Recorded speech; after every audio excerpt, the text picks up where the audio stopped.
Muy buenos días, sean bienvenidos a Sun TV Latino. En este día especial creemos que es el Espíritu Santo quien lo ha traído a esta transmisión, así que estamos seguros que será una bendición para su vida. Le pido que me acompañe a orar. Gracias, Señor, porque reconocemos que es por tu misericordia que estamos aquí. Y te pedimos, Señor, que al abrir tu santa palabra nos puedas dirigir. Sé nuestro Maestro. Que la persona de tu Santo Espíritu, Señor, pueda abrir nuestros corazones para oír tu voz. Oramos en el nombre de Jesús. Amén, Señor. Vamos a abrir nuestras Biblias en el libro de Apocalipsis. Apocalipsis capítulo 14, versículo 1. Y vamos a dar lectura hasta el versículo 5. Apocalipsis capítulo 14, desde el versículo 1 al 5, será el texto con el que vamos a iniciar el estudio de esta mañana. Dice allí: miré y vi al Cordero de pie sobre el monte Sión, y con él 144,000 que tenían el nombre del Cordero y el nombre de su Padre escrito en sus frentes. Y oí una voz del cielo como el estruendo de muchas aguas, como el estampido de un gran trueno. Sin embargo, era el sonido de arpistas que tañían sus arpas. Versículo 3. Cantaban un canto nuevo ante el trono y ante los 4 seres vivientes y ante los ancianos, y ninguno podía aprender ese canto, sino los 144,000 que fueron redimidos de entre los de la tierra. Versículo 4. Estos son los que no se contaminaron con mujeres, porque son vírgenes. Estos son los que siguen al Cordero por donde quiera que va. Estos fueron comprados de entre los hombres por primicias para Dios y para el Cordero, y en sus bocas no se halló engaño, porque son sin mancha. Dentro del mundo adventista, por mucho tiempo se ha discutido mucho en cuanto a si este número mencionado por el profeta de Patmos, los 144,000, es un número literal o es un número simbólico.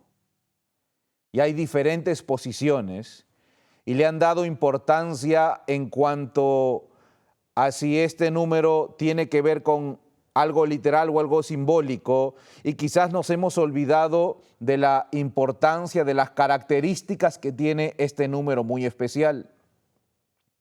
Así que en esta mañana quiero hablar en cuanto a una condición que se menciona en los textos que hemos leído, porque así sea simbólico o literal, las condiciones para ser parte de este grupo que es mencionado en el libro de Apocalipsis no cambian. Y yo quiero que juntos veamos una condición importante que acabamos de mencionarla. Dice en el versículo 4, estos son los que no se contaminaron con mujeres porque son vírgenes. Y ponga atención, estos son los que siguen al Cordero por donde quiera que va. Dice que este grupo especial, los 144,000, siguen al Cordero por donde quiera que va. La sierva del Señor, en su primera visión, ella, después de recorrer con el grupo de los redimidos el cielo nuevo y la tierra nueva, llegan al templo de Dios. Y cuando están pronto a entrar al templo de Dios, se detienen. Jesús los detiene con un ademán y dice: solo los 144,000 pueden entrar. Y la respuesta de los redimidos es: aleluya. Estos son los que siguen al Cordero, donde quiera que van, dice la Escritura. Ahora, la sierva del Señor, en el libro Hechos de los Apóstoles, en la página 472, dice lo siguiente: la visión del profeta los coloca frente al monte de Sión, ceñidos por un servicio santo, vestidos de lino blanco, que es la justificación de los santos. Pero todo el que siga al Cordero en el cielo, ponga atención aquí, pero todo el que siga al Cordero en el cielo, primero tiene que seguirle en la tierra. Todo el que siga al Cordero en el cielo primero tiene que seguirle en la tierra, no con inquietud o caprichosamente, sino con confianza, con amor y obediencia voluntaria, como la oveja sigue al pastor. La inspiración nos dice que este grupo, que es representado frente al monte Sión, que sigue al Cordero, que es el único que tiene derecho de entrar al templo, la sierva del Señor dice, primero tiene que seguir al Cordero aquí en la tierra. Así que acompáñenme a seguir el recorrido del Cordero, pues este camino que sigue el Cordero tiene que ser seguido por los verdaderos hijos de Dios. Tiene que ser seguido por aquellos que son fieles, por aquellos que encuentran en el Señor Jesús un ejemplo y un maestro. Ahora, hermanos, ¿cuál es la utilidad del Cordero aquí en la tierra? Y usted encontrará a lo largo de la Biblia que la utilidad del Cordero o el uso del Cordero no es un corderito como una mascota que uno tiene en casa, que lo cría, que le da cariño y está constantemente con la familia. En la Escritura encontramos que el Cordero está totalmente relacionado con el santuario y exactamente con el sacrificio. En el libro de Éxodo, en el capítulo 12, el versículo 3 al versículo 5 dice la palabra de Dios, decid a toda la congregación de Israel, el 10 de este mes tome cada uno un cordero por familia, un cordero por cada casa. Y si la familia fuera pequeña para comer el cordero, lo tomará con su vecino inmediato a su casa. Según el número de las personas, según el comer de cada uno, echaréis la cuenta sobre el cordero. El cordero será sin defecto, macho de 1 año, lo tomaréis de las ovejas o las cabras. Fíjese que en el libro de Éxodo, cómo se relaciona el cordero, y se relaciona totalmente con el sacrificio. Todo cordero que es mencionado en el Antiguo Testamento y también en el Nuevo encontramos que está mezclado con el sacrificio. Un texto más que nos ayude a entender esta idea, Éxodo capítulo 29, versículo 38 y versículo 39. Éxodo 29, 38 y 39 dice, esto es lo que ofrecerás sobre el altar continuamente. 2 corderos de 1 año, cada día ofrecerás un cordero a la mañana y otro al atardecer. El cordero está íntimamente relacionada con el santuario y especialmente con el altar de sacrificio. Pero no solamente con el altar de sacrificio, está relacionado con todo el santuario, pues recordemos que el Cordero, según Juan capítulo 1, versículo 29, es el Señor Jesús. Y Jesús, lo dice la inspiración, en el santuario está en todo y es todo. En los metales, en los colores, en los diferentes muebles, el Señor está representado enseñando una gran verdad. Y como Jesús representa el Cordero está representado con el santuario. Ahora, si vamos a seguir a Cristo, al Cordero, tenemos que seguirlo a través del santuario. El Cordero está relacionado con el santuario y si vamos a seguir a Jesús, tenemos que seguirlo a través del santuario. Y la pregunta que nos hacemos al iniciar el tema en esta mañana es ¿dónde comienza el recorrido del Cordero? ¿Dónde tiene ese inicio para nosotros poder seguirle? ¿Será en la puerta del santuario? ¿Dónde comienza el recorrido del Cordero? Y cuando nosotros encontramos la verdad del santuario, permítame que nos ubiquemos un poco en cuanto al campamento, en cuanto al santuario. En el libro La Educación, en la página 36, dice, el campamento estaba arreglado con orden exacto. En medio estaba el tabernáculo, morada de Dios, y alrededor las tiendas de los sacerdotes y levitas. Alrededor estaba cada tribu acampando junto a su bandera. Al entrar un poco en el estudio del santuario, encontramos que el santuario está ubicado al medio. Según lo dice la cita, alrededor estaba el campamento de los levitas, de los sacerdotes. y después estaba el campamento de todo el pueblo. Había exactamente 1 kilómetro desde el santuario hasta el campamento del pueblo. Después el pueblo acampaba y podríamos decir que la tienda más cercana al santuario estaba a 1 kilómetro. Después encontramos que había muchas tiendas más. Recuerde que habían por lo menos 2 millones de israelitas. Es decir, había tienda un poco más allá y otra tienda un poco más allá. Quizás habían tiendas que estaban a 2 kilómetros, a 3 o a 4 kilómetros, según cómo se habían ubicado.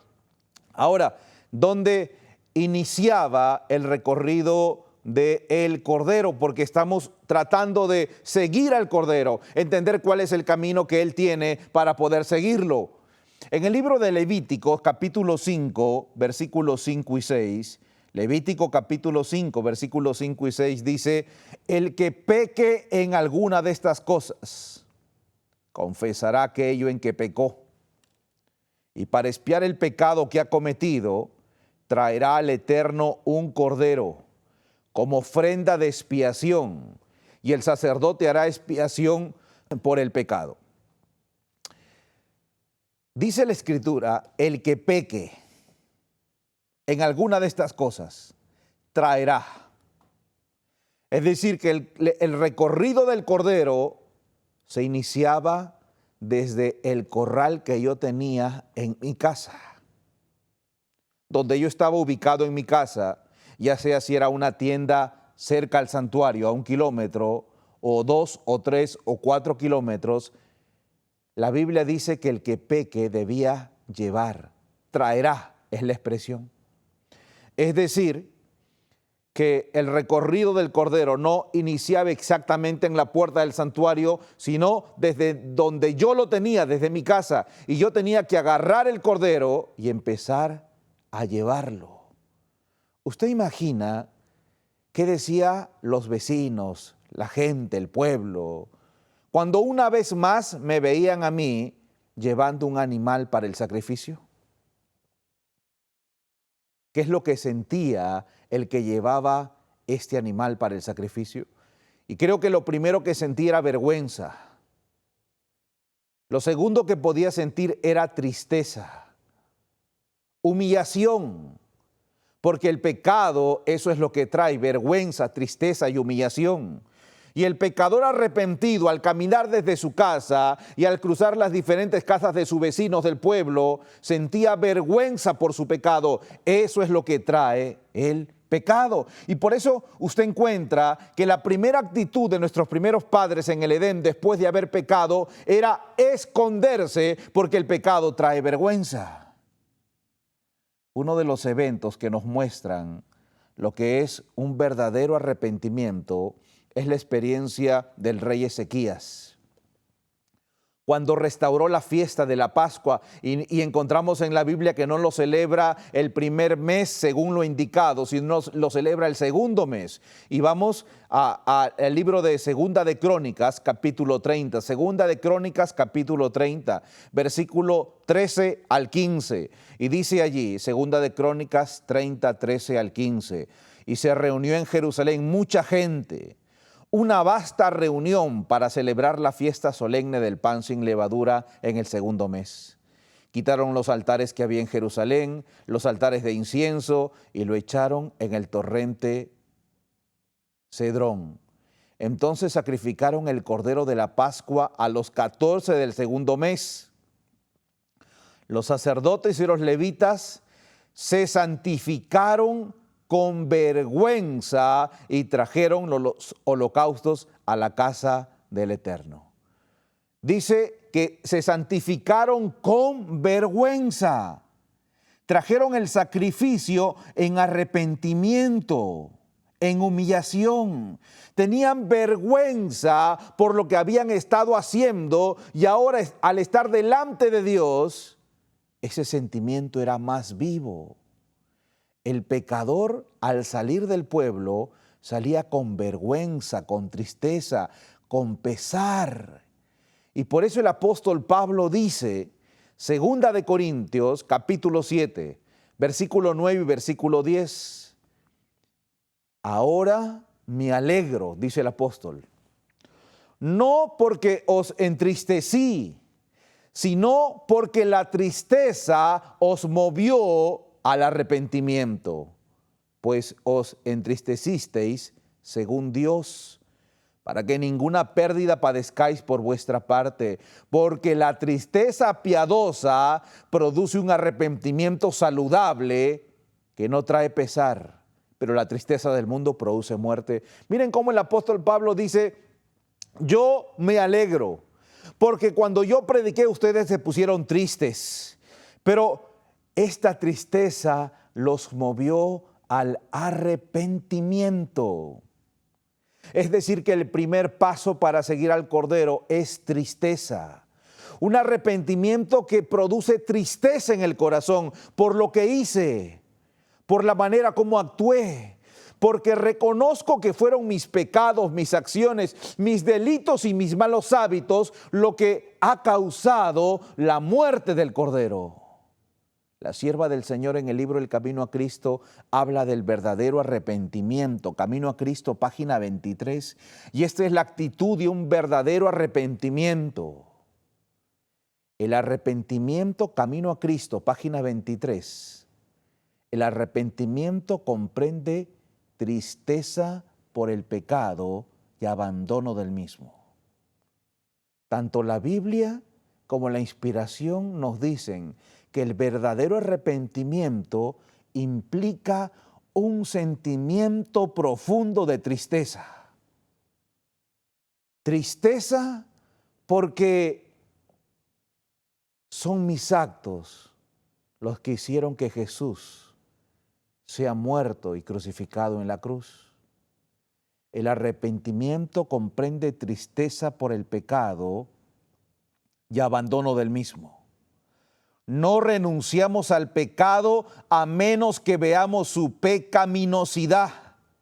Mientras no lo repudiemos de corazón, no habrá cambio real en nuestra vida. El arrepentimiento implica tristeza. Y esa tristeza, ese repudio que el Espíritu Santo obra en nuestro corazón, hace que nosotros dejemos el pecado, cambiemos. Ahora, hermanos, el Señor representó a dos tipos de adoradores.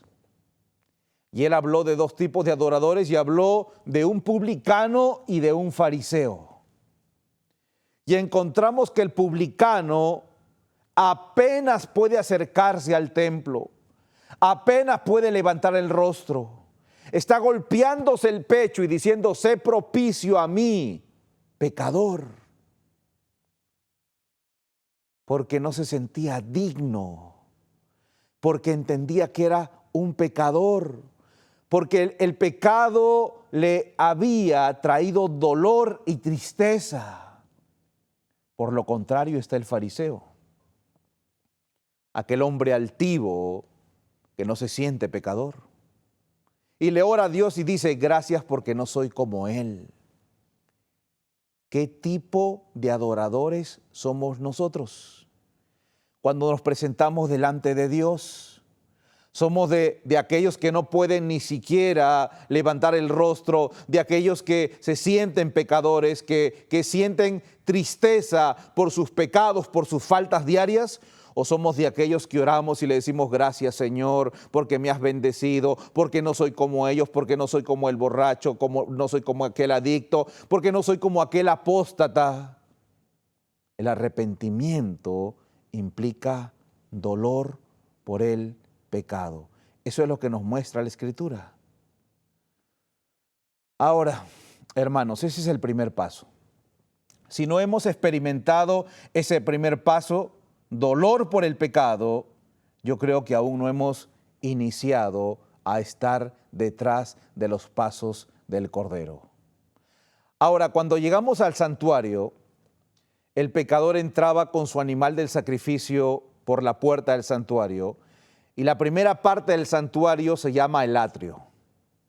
Y ahora vamos a relacionar al Cordero con el primer mueble que se encuentra justo entrando las puertas del santuario, en el atrio. El primer mueble que se encuentra en el atrio es el altar del sacrificio.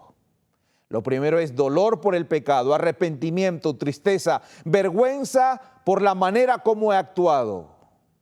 Pero ahora no termina allí. Ahora entro por las puertas del santuario y lo primero que encuentro es el altar del sacrificio. ¿Qué sucede ahí? ¿Qué va a ocurrir con el Cordero? Yo tengo que seguir los pasos del Cordero. ¿Qué es lo que va a pasar?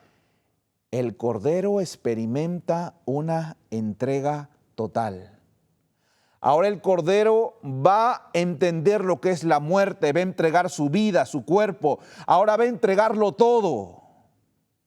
Y si nosotros estamos detrás del Cordero, tenemos que seguir lo que hace el Cordero. En el libro de Levítico, en el capítulo 1, se habla de cómo debía llevarse el sacrificio. Y ahí hay un comentario en las Biblias de estudio donde dice cuál era la obra de los sacerdotes. Y era abrir el animal y examinar si no tenía defecto alguno. Lo abrían por la espina dorsal y examinaban si esta ofrenda, si este animal del sacrificio estaba según el orden, sin defecto. Hermanos, nosotros podemos engañar al ojo humano. Podemos aparentar arrepentimiento, podemos fingir que estamos presentándonos delante de Dios con ofrendas, con donativos. Podemos aparentar que somos buenos devotos. Pero al igual que se hacía en el santuario, el sacerdote en el cielo examina nuestra entrega para ver si es de corazón, para ver si es sincera, para ver si cuando hay entrega, usted recordará que la Escritura dice, si tú vas a llevar tu ofrenda y te acuerdas que alguien tiene algo contra ti, deja tu ofrenda, arregla tus problemas y después trae tu ofrenda. Y Dios sabe si nuestro cristianismo es una farsa. Si estoy adorando a Dios y tengo odio, resentimiento, rencor, envidia o celos, tal adoración no es aceptada por el Señor. Lo que sigue, hermanos, ahora, si queremos seguir las huellas, las pisadas del Cordero, si queremos seguir al Cordero por donde quiera se mueve en el cielo, la sierva del Señor dice, primero tienes que seguirlo aquí en la tierra. Y si queremos seguirlo aquí en la tierra, ahora nos toca ir, al igual que el Cordero, hacia el altar del sacrificio. El apóstol Pablo dice en el libro de Romanos capítulo 12, desde el versículo 1 hasta el versículo 3, Romanos 12, verso 1 al 3, miren cómo lo presenta el apóstol Pablo. Así, hermanos, os ruego por la misericordia de Dios, que presentéis vuestro cuerpo en sacrificio vivo, santo, agradable a Dios, y no os conforméis a este mundo, sino transformaos mediante la renovación de vuestra mente, para que podáis comprobar cuál es la buena voluntad de Dios, agradable y perfecta. Por la gracia que me es dada, digo a cada uno de vosotros que no tenga más alto concepto de sí que el que debe tener. Miren el llamado del apóstol Pablo, que presentemos nuestro cuerpo en sacrificio vivo, santo, agradable a Dios. Es el llamado. Y cuando yo presento mi cuerpo en sacrificio vivo, yo no puedo decir, Señor, yo te voy a presentar por ahora solamente mis brazos o mis piernas. Solamente te voy a dar este talento, pero este no. Solamente te voy a dar parte de mi tiempo. Solamente te voy a dar esto, pero aún un poco más de tiempo y después te entregaré esto otro. El que se entregue en el altar del sacrificio tiene que estar dispuesto a una entrega total. El apóstol Pablo lo dice en algunos otros textos que debemos entregarnos en cuerpo, alma, espíritu. Todo lo que tenemos tiene que ser dado a nuestro Señor. Eso significa entregarnos en el altar de sacrificio. Fíjense qué dice el apóstol en el último texto, en el versículo 3. Por la gracia que me es dada, digo a cada uno de vosotros que no tenga más alto concepto de sí que el que debe tener. No tengas un concepto más grande del que tú debes tener. Y esto lo dice después de hablar, después de hacernos un llamado a entregarnos como sacrificio vivo. Después que uno se entrega como sacrificio vivo, ahora puede mirar a todos los demás como superiores a nosotros mismos. ¿Qué quiere decir?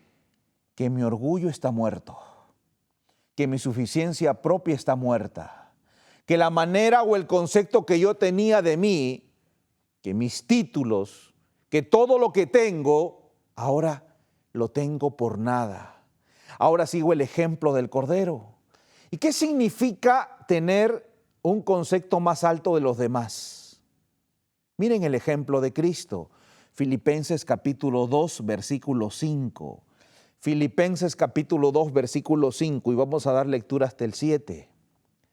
Haya en vosotros, Filipenses 2, 5, haya en vosotros el mismo sentir que hubo en Cristo Jesús. Y la pregunta es, ¿cuál es ese sentir? En la lección de la escuela sabática de la semana que pasamos, hablaba justo este texto. Hay en vosotros el mismo sentir que hubo en Cristo Jesús, quien, aunque era en condición divina, no quiso aferrarse a su igualdad con Dios, sino que se despojó de sí mismo y tomó la condición de siervo, de esclavo. Jesús, siendo Dios, la Biblia dice, no tuvo por usurpación el ser igual a Dios, sino que se entrega a sí mismo y toma condición de hombre. Y estando en condición de hombre, toma condición de esclavo, haciéndose obediente hasta la muerte y la muerte de cruz. Jesús se humilla, Jesús se entrega, Jesús no se cree mejor que los demás, Jesús no se cree ni más santo, ni más justo, ni siquiera siendo el Hijo de Dios. Oh, recuerdo este evento trayendo a la memoria, los líderes judíos habían hecho un plan para hacer caer a Jesús y habían traído una mujer que había sido encontrada en adulterio. Y le dijeron a Jesús, ¿qué es lo que dice la ley de Moisés en cuanto a lo que debemos hacer? Y la Biblia dice que el Señor Jesús dijo que el que esté libre de pecado, que tire la primera piedra. Y la Escritura dice que cada uno de los líderes, Jesús se inclinó y se puso a escribir en la tierra con su dedo. Al igual que había escrito la ley de Dios en el Sinaí, ahora escribía cada uno de los pecados de estos hombres que se sentían justos, piadosos y santos para poder juzgar a aquella mujer adúltera. Pero cuando Jesús se puso a escribir y ellos teniendo las piedras en sus manos, se acercaban a ver lo que escribía Jesús, soltaban las piedras y se iban. Jesús había dicho, el que esté libre de pecado, que tire la primera piedra. Uno tras uno de estos justos se fueron. Finalmente quedó solamente Jesús con la mujer adúltera. Jesús era el único que podía tomar una piedra y empezar a hacer justicia. Pero Jesús dice, vete y no peques más. Jesús nunca se atribuyó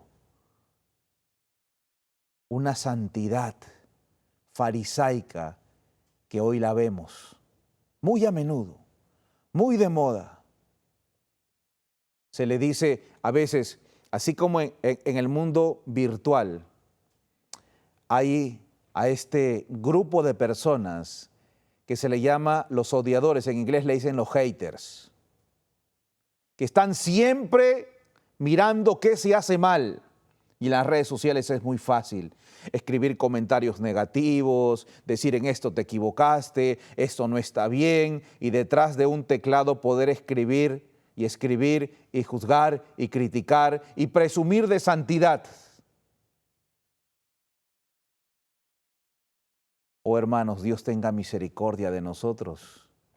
Muchos pretenden predicar el mensaje del tercer ángel, la última verdad presente, sin entender lo que se conoce como el misterio o el ministerio, según la traducción de la piedad, o el ministerio de la iniquidad. Dos ministerios o dos misterios que se contraponen. El misterio de la piedad está mostrado en Filipenses, cómo Dios se humilla y se hace hombre, cada vez más pequeño, cada vez más humillación para servir, para ser. Y el misterio de la iniquidad es cómo el hombre se hace Dios, cómo el hombre se pone en el lugar de Dios, cómo quiere estar arriba, exaltándose, siendo superior, juzgando a los demás. Y si yo vivo en el ministerio de la iniquidad, creyéndome superior a los demás, que nadie tiene derecho a decirme algo, que nadie tiene derecho a decirme a mí algo o enseñarme, porque yo lo sé todo, porque yo lo aprendí, porque yo practico la reforma pro salud, porque yo vivo en el campo, porque yo conozco la verdad y los otros no, y pretendo ser mejor que los demás. Déjeme decirle que aunque pretendo predicar el mensaje de los tres ángeles, vivo en el espíritu del ministerio de la iniquidad, engrandeciéndome, creyendo que soy superior a los demás. Oh hermanos, creo que necesitamos seguir al Cordero, porque el único título, entre comillas, que pretendía Cristo, lo encontramos en el Salmo mesiánico, Salmos capítulo 22. Y dice allí, Dios mío, ¿por qué me has desamparado? ¿Por qué está lejos de mi salvación y de mi clamor? Dios mío, clamo de día y no respondes, de noche y no hay para mí descanso. Pero tú eres santo. Tú que habitas entre las alabanzas de Israel, en ti esperaron nuestros padres, esperaron y tú los libraste. Clamaron a ti y fueron librados, confiaron en ti y no quedaron confundidos. Y fíjese lo que dice ahora el Señor. Pero yo soy gusano y no hombre. Eso es lo que dice el Señor Jesús. Yo soy gusano y no hombre. Ese era el título que el Señor Jesús asumía, porque se humilló. No pretendió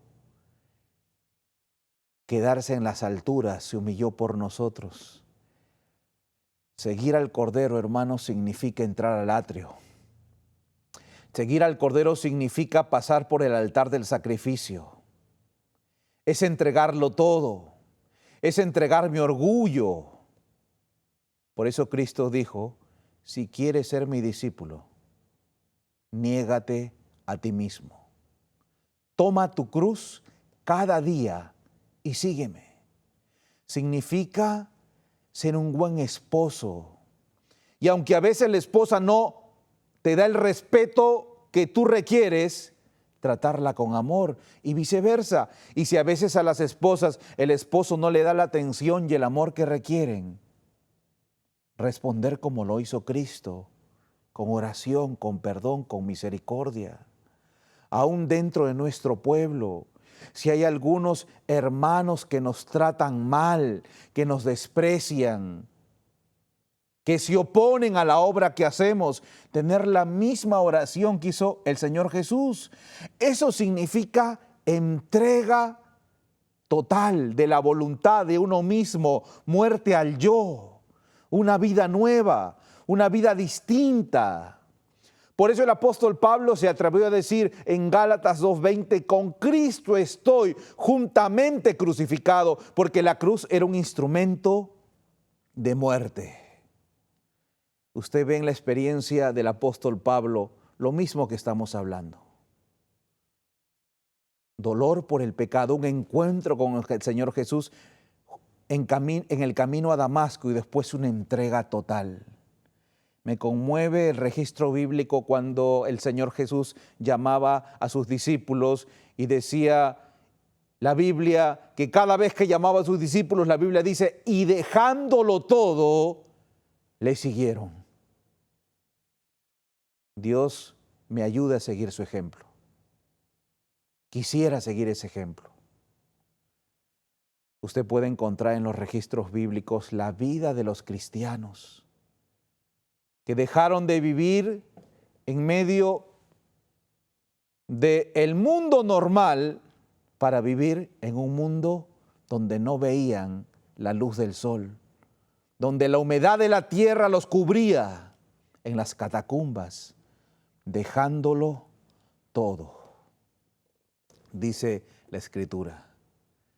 Este sacrificio, altar del sacrificio, significa muerte al yo. Ahora, hermanos, después del altar de sacrificio había otro mueble que es la fuente, que significa salir para una nueva vida, que hemos sido lavados con la sangre de Cristo, con el agua de vida que fluye, esa agua de vida que limpia todo pecado, salir para una nueva vida. En el altar de sacrificio he muerto, me he sacrificado, pero salgo para nueva vida. Dice la sierva del Señor que en el nuevo nacimiento las inclinaciones naturales son mitigadas y sometidas. Nuevos pensamientos, nuevos sentimientos, nuevos motivos son implantados. La muerte al yo no es una modificación o mejora de la antigua vida, sino una transformación de la naturaleza. Se produce una muerte al yo y al pecado, una vida enteramente nueva. Este cambio puede ser efectuado únicamente por la obra eficaz del Espíritu Santo. En el altar del sacrificio, cuando hay entrega total, estamos recibiendo a Cristo.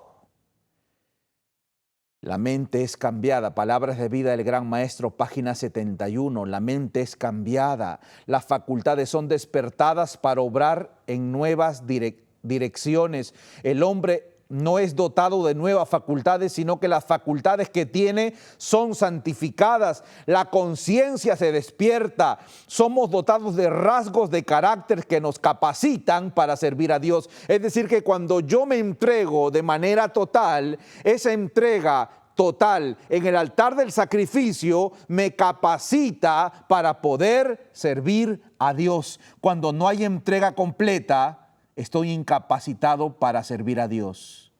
No puedo, me es difícil. Y por eso el Señor dice, entrega tu voluntad.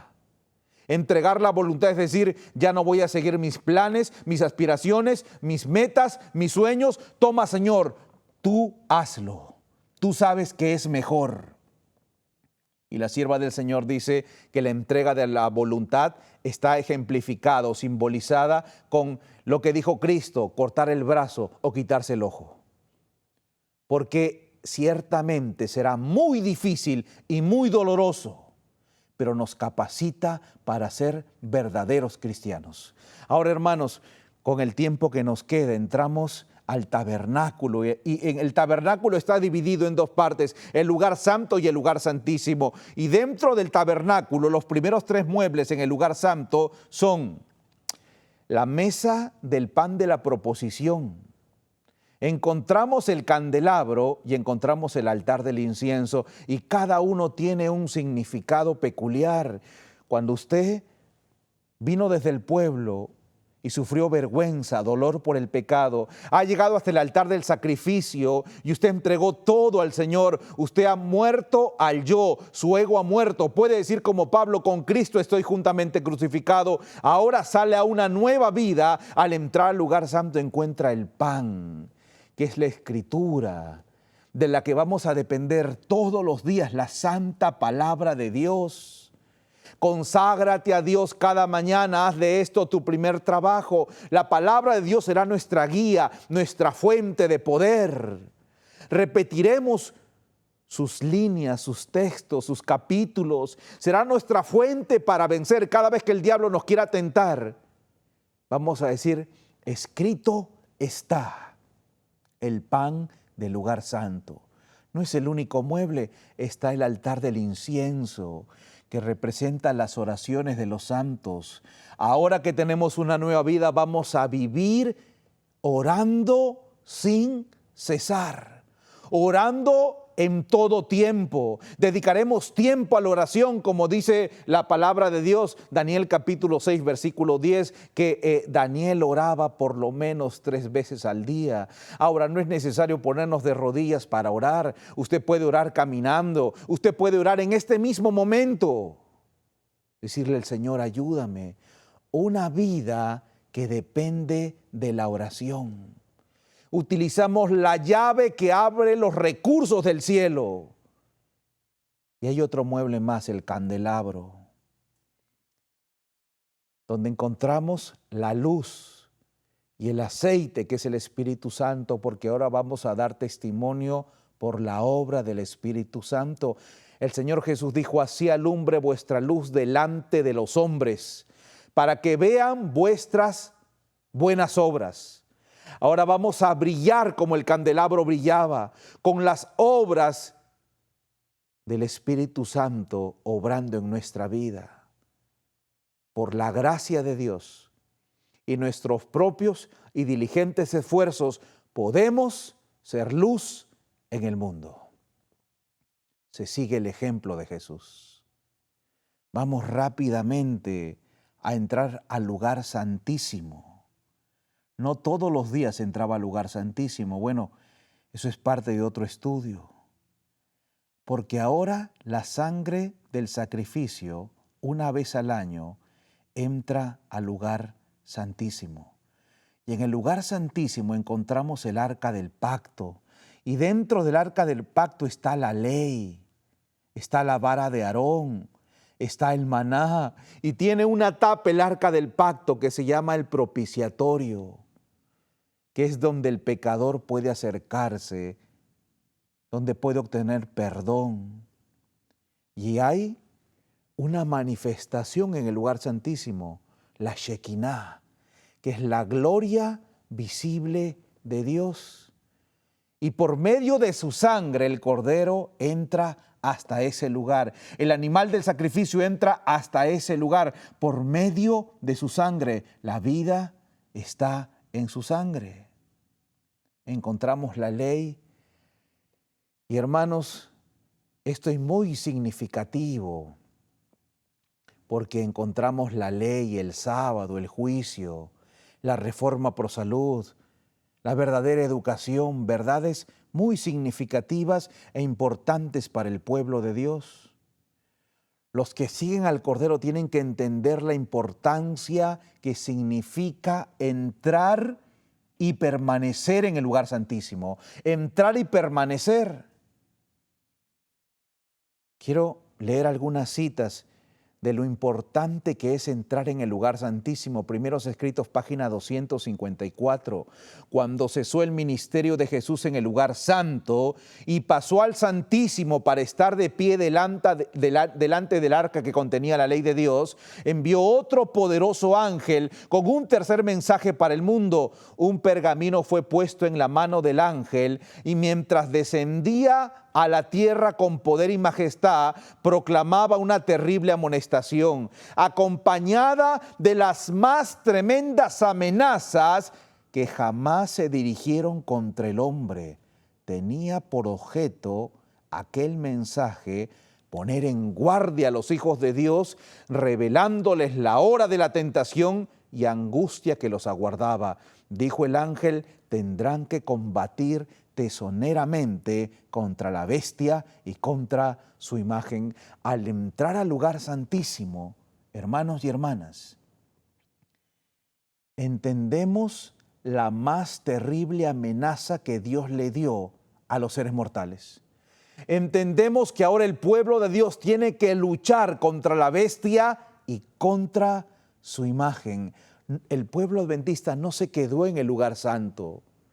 Es bueno el lugar santo, Está la palabra de Dios, la oración, el dar buen testimonio. Pero el pueblo adventista ingresó con el mensaje del tercer ángel. La sierva del Señor dice que el mensaje de los tres ángeles, del tercero, es el brazo que descorre el velo para que el pueblo de Dios entre al lugar santísimo. Y por eso a Miller, aquel predicador que predicó tenazmente el mensaje del primero y del segundo ángel, no ingresó al lugar santísimo, pues no aceptó el tercer mensaje. Lee un poco más, hermanos. Página 254 del libro Primeros Escritos. El tercer ángel concluye así su mensaje. Aquí está la paciencia de los santos, los que guardan los mandamientos de Dios y la fe de Jesús. Al repetir el ángel estas palabras señala el santuario celestial. La atención de cuantos aceptan este mensaje se dirige hacia el lugar santísimo, donde Jesús está de pie delante del arca, realizando su intercesión final. Miren lo importante que es entender entrar al lugar santísimo. Página 255 del mismo libro. Después de que Jesús abrió la puerta del lugar santísimo, vióse la luz del sábado. Vi que el tercer ángel señalaba hacia lo alto, indicando a los que habían sido chasqueados,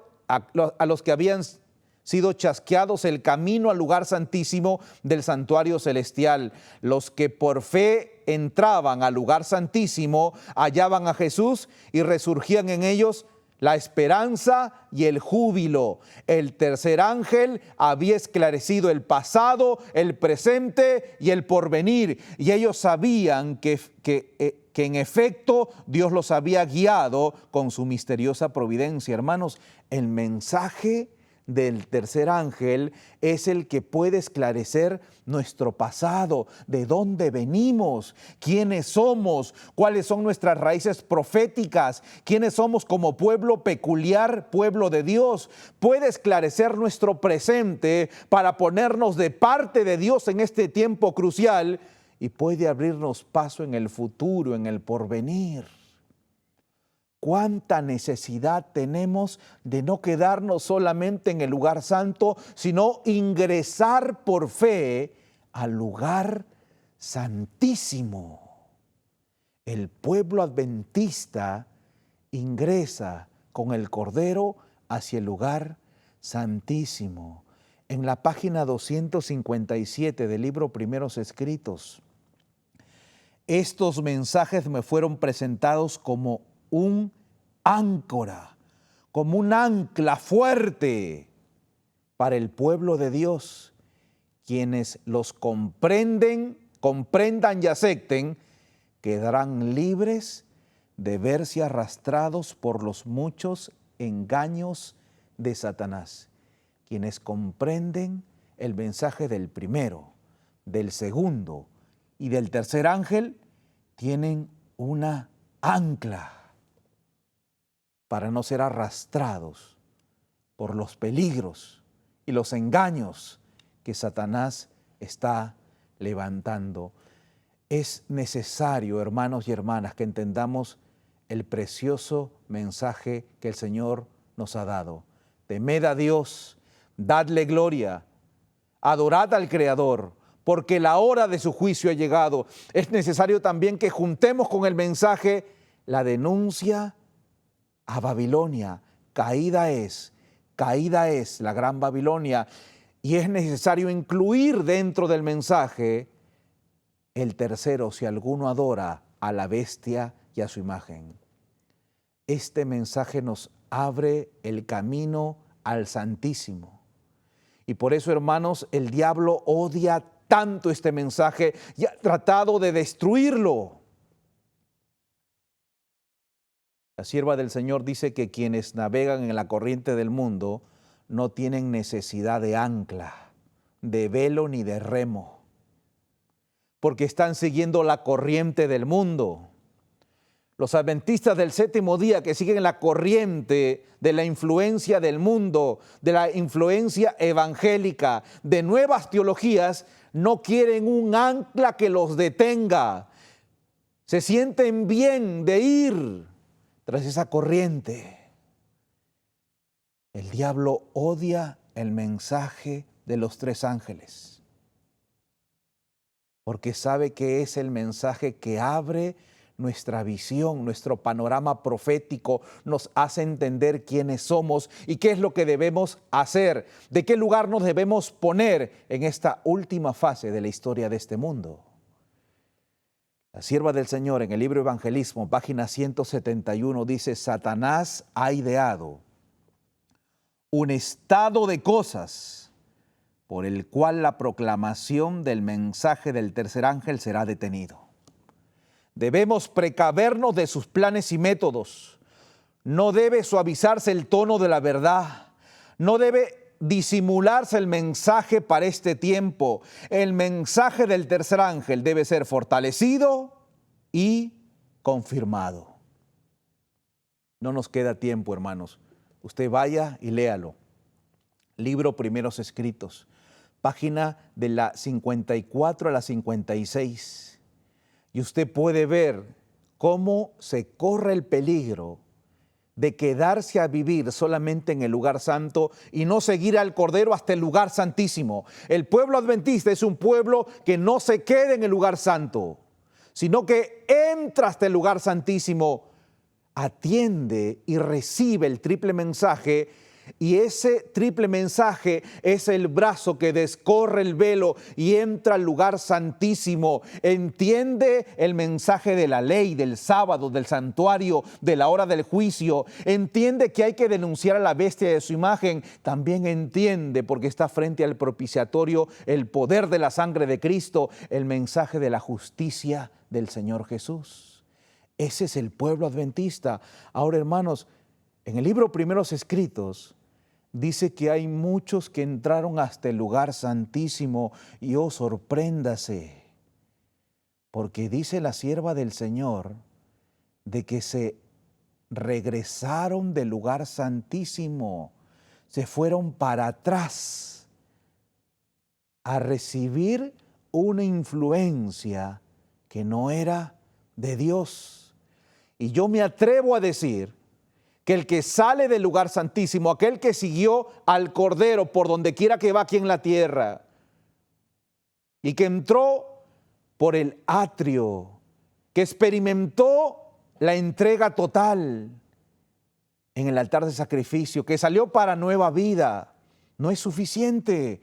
Hay que entrar ahora al lugar santo. Hay que vivir de toda palabra que sale de la boca de Dios. Hay que tener una vida de oración. Hay que ser luz. Pero el pueblo adventista no se queda en el lugar santo. Entra por fe hacia el lugar santísimo y comprende las verdades que tienen aplicación especial para este tiempo. Usted léalo en ese capítulo, Primeros Escritos, páginas 54 a la 56. ¿Sabe cómo finaliza? Vi a uno tras otro de los que oraban a Jesús en el santuario, en el Santísimo, abandonar la compañía e ir a unirse con aquellos que estaban al del trono. Inmediatamente recibieron la influencia impía. Muchos van a retroceder. Y muchos están retrocediendo, hermanos y hermanas, saliendo del camino. Se está rechazando las doctrinas que nos hacen un pueblo peculiar. No están siguiendo al Cordero. Y estamos rechazando las verdades con las cuales el Señor nos guió, nos formó y nos hizo un pueblo peculiar. Nos hizo ser la iglesia adventista del séptimo día. Termino con una historia, hermanos. En una mañana fría de invierno, Hans, un joven soldado alemán, avanzaba con una división en dirección hacia Moscú. Durante la larga marcha a través de caminos cubiertos de nieve, sus pensamientos se concentraban en su casa, en su hogar, en su iglesia, en sus hermanos, en la esperanza de poder volver a verlos. El grato recuerdo del espíritu fraternal que caracterizaba la congregación a la cual él era miembro llenaba el corazón del joven soldado con un sentimiento de profunda nostalgia. Hans alimentaba la esperanza de encontrar en Rusia, que era el territorio enemigo, un hermano que pertenezca a su iglesia, un hermano adventista del séptimo día, con quien pudiera compartir el gozo de su fe. Ese deseo parecía demasiado remoto. Entre los varios obstáculos que tenía enfrente era la barrera del idioma. Él hablaba alemán. Un día, al entrar a un pueblo, descubrió que los habitantes se preparaban para abandonarlo. Era evidente que aquella área se trabarían encarnizados combates. Hans fue encargado por su superior de inspeccionar las casas abandonadas. En una de ellas se encontró un anciano encorvado por los años, reuniendo las últimas pertenencias que le acompañaban a un lugar más seguro. Lo último que colocó cuidadosamente en su bolsa de cuero fue un libro viejo. Hans no resistió el deseo de conocer qué clase de libro incluía el viejo campesino en su equipaje y se dio cuenta que era un ejemplar de la Biblia. Cuando él vio que era un ejemplar de la Biblia, él fue y le dijo, préstame, pero le dijo con algunas señas. Él quería saber si este hombre era un adventista del séptimo día, así que él rápidamente se le ocurrió algo, abrió la Biblia en Mateo capítulo 24, versículo 14, y será predicado el evangelio del reino a toda nación para testimonio a todas las naciones. Y vio que estaba subrayada, la vieja Biblia de este anciano estaba subrayada. Dijo, voy a Apocalipsis capítulo 14. Fue Apocalipsis capítulo 14, versículo 6 al 12, y también estaba subrayado. Aquel anciano lo miraba y sonreía. Un texto más. Abrió rápidamente su Biblia en el libro de Éxodo capítulo 20, versículo 8. Sorprendentemente estaba subrayada. En la mente de Hans corrió la idea de que quizás estaba frente a un verdadero adventista del séptimo día. Tendría una prueba que no fallaría. Daniel capítulo 8, versículo 14. Y estaba subrayada. Hans se dio cuenta que estaba frente a un adventista del séptimo día. Se inclinaron a orar, cada uno en su idioma. Pero el idioma no fue una barrera para que se encontrara con un hermano en la fe que sostiene verdades distintivas para este tiempo. Que el Señor nos ayude a entender cuál es nuestra misión como adventistas. Los invito a orar. Padre Santo, te agradecemos por la bendición que nos das de pertenecer a tu pueblo. Ayúdanos, Señor, a defender las verdades distintivas que nos has dado. No nos sentimos capaces, pero te pedimos del poder de tu gracia, en el nombre de Jesús. Amén, Señor.